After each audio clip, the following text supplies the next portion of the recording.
In a small, peaceful town, there lived a boy named Jackson, a hard-working and kind 12-year-old. But Jackson had one habit that made him feel sad all the time. He always compared himself to others. When he saw his friend Carter always getting the best grades in class, Jackson thought, "I wish I was as smart as him." When he looked at his neighbor Hunter, who came from a wealthy family, Jackson sighed, "I wish I had money like him." Even if he saw someone running fast on the field, he whispered to himself, "Why can't I run like that?" Slowly, these thoughts began to eat away at his happiness. Jackson couldn't focus on studies, he didn't enjoy playing soccer anymore, and most of the time, he walked around thinking, "I'll never be like them." One day, an elderly man named Mr. Walker visited the village. He was 65 years old, with kind eyes and a white beard, known for giving wise advice. Everyone loved listening to him. Jackson gathered courage, went up to Mr. Walker, and said, "Sir, I work really hard, but when I see others doing better than me, I feel sad, like I'll never be good enough."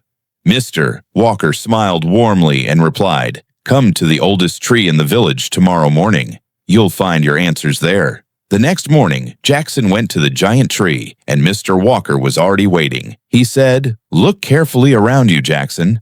What do you see?" Jackson looked and replied, "There are so many trees, some tall, some short, some with fruits, some with none." Mr. Walker chuckled. "Now imagine if the apple tree compared itself to the coconut tree and said, 'Why am I so short?' Or if the coconut tree wished for sweet apples instead of strong trunks. How would that sound?" Jackson laughed. "That would sound really silly, sir." Mr. Walker smiled gently. "Exactly. And yet, that's what you're doing. Every tree has its own gift. The apple tree gives sweet fruit. The coconut tree gives strength and water. They are different, but both are valuable. The same goes for people." Then Mr. Walker led Jackson to a nearby pond. Fish swam peacefully in the water, while birds flew freely in the sky. He said, "Now imagine if the fish wished to fly like the bird. Would that be right?" Jackson quickly answered, "Not at all. Fish are made for swimming, and birds are made for flying." Mr. Walker's eyes softened. "Then why do you wish to be like someone else, Jackson?